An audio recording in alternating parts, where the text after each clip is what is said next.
Hi, my name is Grace, and this week we learned a little bit about love and relationships.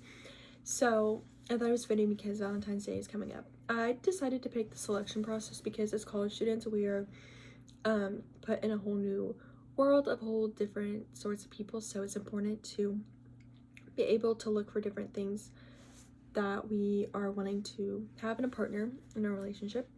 The selection process is commonly used criteria for attraction, including intelligence, education, personality traits, and physical appearance. So it's not only physical, it's internal and actions.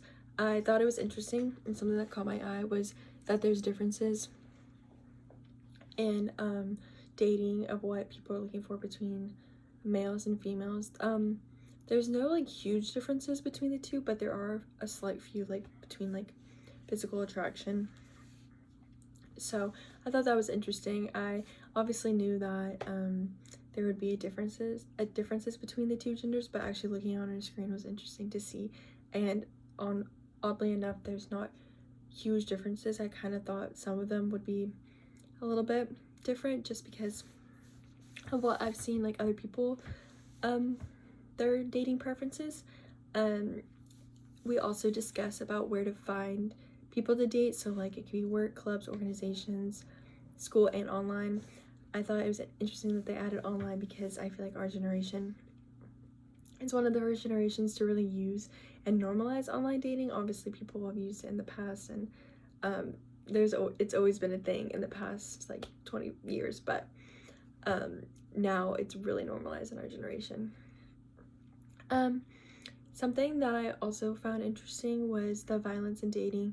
I think it's super important to talk about, especially when you are thinking about partners, to know the signs of violence.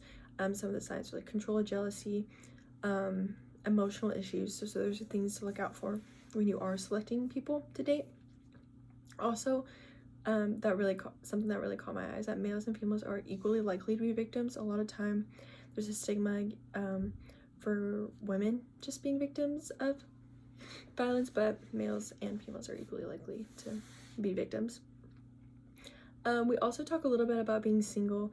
I thought it was important that they discuss that because there is sometimes negativity about being single, especially in your 20s, like, oh, like you need to find a partner, but share some pros of being single, like work and freedom. So that's something that was interesting and caught my eye because it is something that we should normalize, especially as college students. It's okay to be single.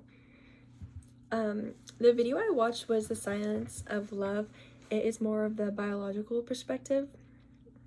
Something that I didn't know and caught my eye is that if you look at someone's brain that is doing cocaine and is in love, they're really similar. It's because it acts as a pleasure center on the brain, lowering the threshold to pleasure. So things will set it off easier because it's already been lowered. I've taken addiction class and a pharmaceutical class, and I just did not know that, so that was something super interesting.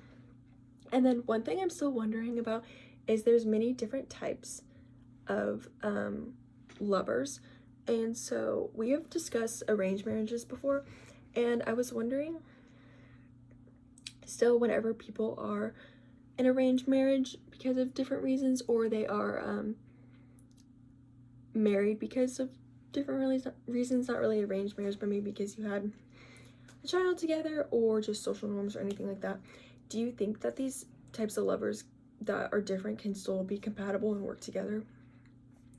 Because sometimes it's hard and you don't know the other person that well. So do you think there is the ability to work together when you are so different? Or even in arranged marriage, do you think that families are thinking about this because there is so many different levels of attraction and what things you are looking for in a partner?